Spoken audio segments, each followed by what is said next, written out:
तो gender inequality का मतलब क्या हो जाएगा? स्त्री और पुरुष के मध्य आय व्यय और संपत्ति में अंतर। लेकिन समाज में देखा जाए तो स्त्री और पुरुष के मध्य बहुत सारी चीजों में क्या देखा जाता है? असमानता देखा जाता है। चाहे वो शिक्षा में हो, चाहे स्वास्थ्य में हो, ठीक है, चाहे सामाजिक स्तर में देखा जाए, चाहे राजनीति में हो,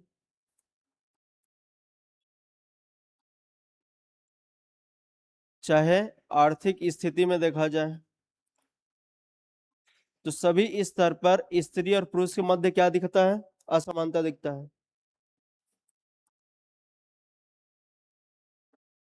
स्त्री और पुरुष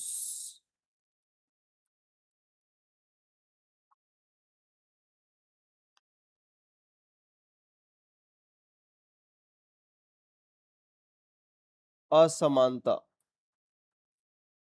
तो क्या बोला जाता है? लैंगिक असमानता कहते हैं। समझ में आ गया? जैसे कि देखा जाए शिक्षा के स्तर पे अंतर होता है कि नहीं? नहीं होता है। जैसे कि बिहार में महिलाएं जितना शिक्षित है उससे कहीं ज्यादा महिलाएं शिक्षित है केरला की। राजस्थान में महिलाएं जितना शिक्षित है उससे कहीं ज्यादा शिक्षित है केरला का। तो अंतर है कि नहीं? है।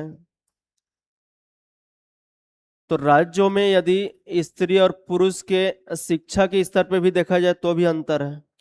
परिवार में भी अगर देखा जाए तो शिक्षा में अंतर होता है कि नहीं?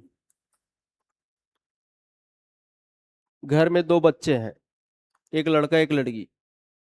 बिलासपुर अगर किसी को भेजना है तो पहला प्रायोरिटी किसको दिया जाएगा? आ? अरे लड़का को दिया जाएगा ना। अब ये सब होता क्यों है? क्योंकि सुरक्षा को लेकर के परिवार चिंतित रहता है कि लड़की को भेजेंगे तो अकेली वहां पे संभल पाएगी कि नहीं, अकेली रह पाएगी कि नहीं। लेकिन लड़के के ऊपर पूरा भरोसा रहता है,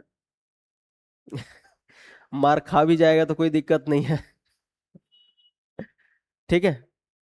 तो शिक्षा में अंतर दिखता है, तो ये भी क्या है? लैंगिक असमानता को दिखाता है। स्वास्थ्य में भी देखा जाए तो स्त्री और पुरुष के मध्य अंतर देखने के लिए मिल जाएगा। घर में सबसे पहले खाना कौन खाता है? हाँ? अरे जितना पुरुष है सब खाएंगे। बच गया तो जैसे कि पहले, अभी तो कम हो गया, अब कोई भी पहले खा लेगा, कोई दिक्कत नहीं है ना। लेकिन पहले के परिवार में देखोगे तो जब तक घर में पति खाएगा नहीं तब तक पत्नी खाएगी नहीं, या जब तक घर के पूरे फैमिली नहीं खा लेंगे तब तक वहां की बहू खाएगी नहीं। अगर उसके लिए बचा तो ठीक, नहीं बचा तो भी ठीक। क्वांटिटी तो उतना ही बना है ना। अब किसी दिन लगा कि सब्जी अच्छा है तो पहले जो खाए उन लोग डबल तिबल लेके खा लिए, और लास्ट में जो बचा उसका पता चला कि उसके लिए टमाटर चटनी बनाना पड़ रहा है। तो स्वास्थ्य में कमी आएगा कि नहीं? आएगा। समझ में आ गया? तो स्वास्थ्य के स्तर में भी देखा जाए तो अंतर है। अगर इसको राज्य के स्तर में भी देखा जाए तो जहां पे हेल्थ सिस्टम यदि अच्छा है तो वहां पे स्वास्थ्य व्यवस्था अच्छा होगा, बेहतर होगा। ठीक है। जैसे कि तमिलनाडु केरला में जाओगे तो वहां पे जो स्वास्थ्य सुविधा है वो बहुत अच्छा है। कंपेयर अगर करोगे यूपी बिहार या छत्तीसगढ़ झारखंड उड़ीसा, तो यहाँ के अपेक्षा साउथ में स्वास्थ्य सुविधा क्या है? बेहतर है। वहां पे जो संस्थागत प्रसव होता है लगभग वो 95% प्लस है। अब तो मान के चलो कि 100% लक्ष्य प्राप्ति की ओर बढ़ रहा है ना। संस्थागत प्रसव का मतलब होता है जो बच्चा पैदा हो कहाँ हो? हॉस्पिटल में हो। हॉस्पिटल में होगा तो मम्मी भी सुरक्षित रहेगा और बेटा भी, अब बेटी भी। ठीक है, जो भी बच्चा होगा सुरक्षित होगा। लेकिन यदि प्रसव घर में हो रहा है किसी भी कारणवश, तो वहां पे प्रॉब्लम होने का चांस क्या है, बहुत ज्यादा है। समझ में आ गया? जैसे कि अगर बच्चा घर में पैदा हो रहा है तो मम्मी की हेल्थ पे अगर किसी भी तरीके का अगर कुछ भी होता है तो नुकसान होने का चांस क्या है, ज्यादा है। तो जैसे ट्राइबल एरिया में अभी भी जाओगे तो संस्थागत प्रसव बहुत कम है। मतलब कि अब तो बढ़ रहा है तेजी से, क्योंकि अब सुविधाएं वैसी बढ़ गया है। लेकिन ट्राइबल इलाके में संस्थागत प्रसव की समस्या अभी भी है, क्योंकि कई सारे इलाके ऐसे हैं कि वहां से हॉस्पिटल तक जाने का जो रास्ता है वही अभी प्रॉपर तरीके से डेवलप नहीं हो पाया है। इसीलिए हमारे सामने बहुत सारे देखने की घटनाएं आती हैं कि कोई अपने जो भी जिनका तबीयत खराब हुआ है उसको बाइक से उठा करके ले जा रहे हैं, या फिर कंधे में ही उठा के ले जा रहे हैं। तो ऐसे समस्याएं तो आती है ना। तो स्वास्थ्य के स्तर में भी देखोगे तो अंतर है। सामाजिक स्तर पे भी देखोगे तो सामाजिक भागीदारी में जितना पुरुष का रहता है उतना महिला का नहीं है। गांव में बैठक होगा तो महिला पार्टिसिपेट करेंगी। जैसे गांव में कोई फंक्शन कराना है, नौधा हो गया, रामायण, कोई सा भी, या भागवत का, तो उस मीटिंग में केवल पुरुष शामिल होते हैं कि महिला? पुरुष ही होते हैं। तो यहाँ पे भी भागीदारी क्या है, असमानता है ना। राजनीतिक स्तर पे भी देखा जाए तो पुरुष सबसे आगे हैं। महिलाओं के लिए अब आरक्षण की व्यवस्था होने जा रहा है। लोकसभा में कितना सीट है? हाँ, 543। 543 में कितने महिला हैं, कितने महिला सांसद हैं? मात्र 74। कितने हैं? 74। विधानसभा में कितना सीट है? छत्तीसगढ़ के विधानसभा में 90 सीट है। और 90 सीट में महिला कितने विधायक हैं? 21। देखो, इस मामले में छत्तीसगढ़ अन्य राज्यों के अपेक्षा अधिक है। अगर प्रतिशत में भागीदारी देखा जाए तो लगभग 15% के आसपास भागीदारी महिलाओं का है। ठीक है। विधानसभा में कितना है? 15%। बाहर जाओगे तो मुश्किल से, जैसे कि यूपी बिहार में महिलाओं की भागीदारी कम है विधानसभा में। ठीक है। तो राजनीतिक स्तर पे भी देखा जाए तो स्त्री और पुरुष के मध्य अंतर है कि नहीं? है। और आर्थिक स्तर में प्रॉपर्टी का पहला हिस्सेदार कौन है?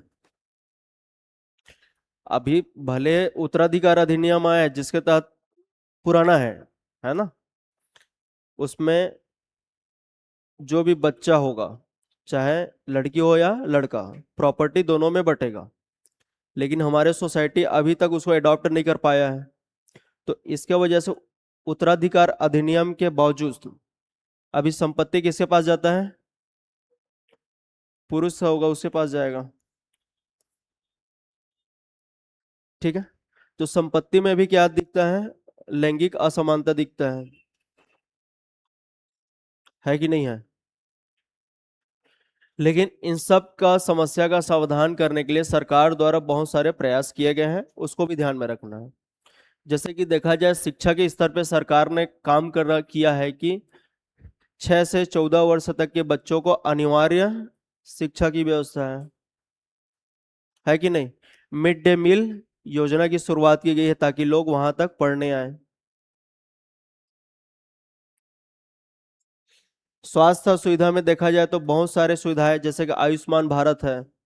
यहाँ तक कि महिलाओं के हेल्थ को लेकर के, जैसे कि प्रसव के समय, उस समय एक स्कीम होता है जिसमें जो ग्रामीण स्तर पे काम करते हैं उनको क्या बोलते हैं?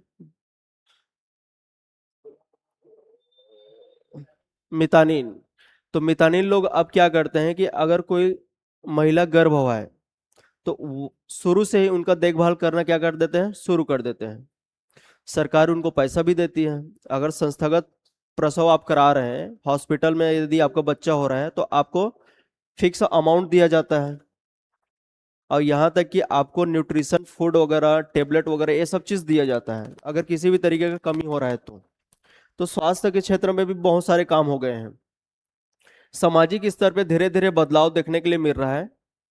ठीक है। अब महिलाएं भी क्या हो रही, समाज के कार्यों में भागीदारी निभा रही हैं। राजनीतिक भागीदारी के लिए अभी नारी शक्ति वंदन अधिनियम आया ही है, नारी शक्ति वंदन अधिनियम 2023, जिसके तहत कहा गया है कि लोकसभा और विधानसभा के 1/3 सीटों पर कौन होंगी, महिलाएं। महिलाओं के लिए क्या होगी, आरक्षित होगा। तो 33% आरक्षण की बात करता है कौन, नारी शक्ति, नारी शक्ति वंदन अधिनियम, नारी शक्ति वंदन अधिनियम 2023। कौन सा संविधान संशोधन किया गया था इसके लिए, 106। ठीक है। तो 106 कॉन्स्टिट्यूशन अमेंडमेंट एक्ट या संविधान संशोधन अधिनियम 106 अब ये कब से लागू होगा, 2034 से। ठीक है। 29 में लागू कराने के लिए बिल लाया गया था लेकिन पारित नहीं हो सका। ठीक है। इसी में संशोधन करने के लिए फिर से बिल लाया गया था लेकिन वो पारित नहीं हो सका। समझ में आ गया। तो ये लागू हो जाएगा 2034 से। और इसमें क्या बोला गया है कि महिलाओं को लोकसभा और विधानसभा का 1/3 सीट उनके लिए क्या होगा, आरक्षित होगा। समझ में आ गया। तो लैंगिक असमानता में यदि लिखने के लिए आए तो लैंगिक असमानता का मतलब क्या होता है कि स्त्री या पुरुष के मध्य असमानता, चाहे शिक्षा को हो, स्वास्थ्य को हो, सामाजिक हो या राजनीतिक हो या आर्थिक स्थिति हो, इन सब में अंतर देखने के लिए मिलता है। राज्यों के स्तर में भी अंतर देखने के लिए मिलता है और परिवार के स्तर पे भी अंतर देखने के लिए मिलता है और देश के स्तर में भी अंतर देखने के लिए मिलता है। समझ में आ गया। नोट करते चलो इसको।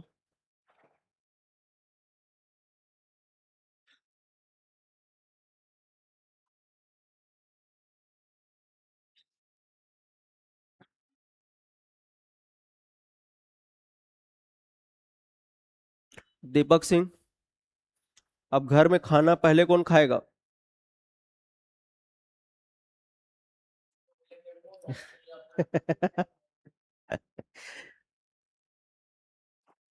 ठीक है। अब वो सब अंतर बहुत कम हो गया है।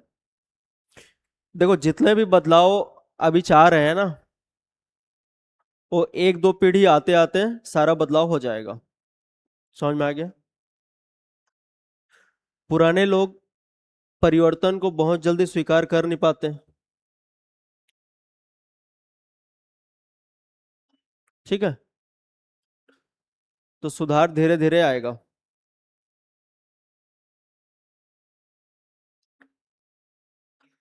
ये सबसे संबंधित सरकार के द्वारा किए गए प्रयास के बारे में कल लिख के लाना कि लैंगिक असमानताओं को दूर करने के लिए सरकार द्वारा क्या क्या प्रयास किए गए हैं।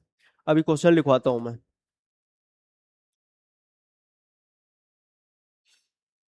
लैंगिक असमानता तो समझ में आ गया ना। देखो एक इंडेक्स आता है, ग्लोबल जेंडर गैप इंडेक्स।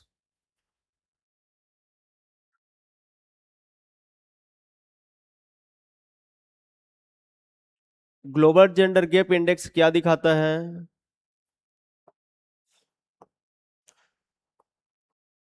किस देश में स्त्री और पुरुष के मध्य असमानता ज्यादा है। तो आजकल इंडेक्स से रिलेटेड क्वेश्चन आता है तो असमानता से संबंधित इंडेक्स ध्यान में रखना है आपका, ग्लोबल जेंडर गैप इंडेक्स।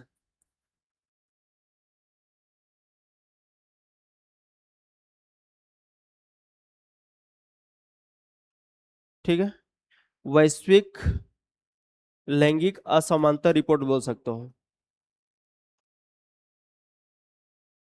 इस इंडेक्स को रिलीज कौन करता है अगर पूछा जाए, कौन निकालता है,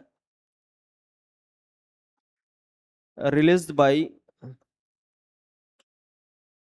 वर्ल्ड बैंक, विश्व बैंक। कौन निकालता है इसको, विश्व बैंक, वर्ल्ड बैंक। और इसमें इंडिया का रैंक यदि पूछा जाए,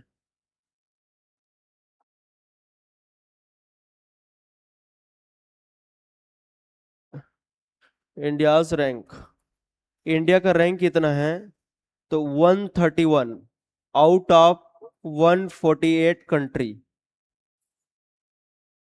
कितना है, 131। ये भारत का रैंक है। किसका रैंक है, भारत का, इंडिया का। कितने कंट्री में, 148 कंट्री में।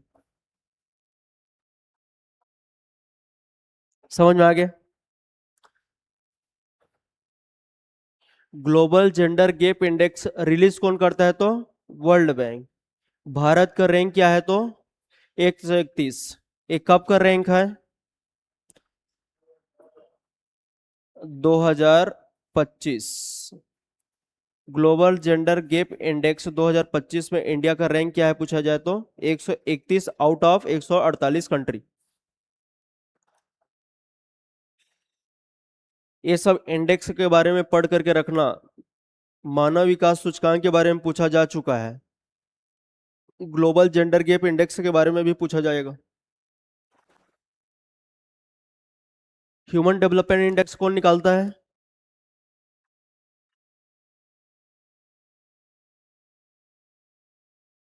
मानव विकास सूचकांक कौन निकालता है, UNDP, United Nation Development programme.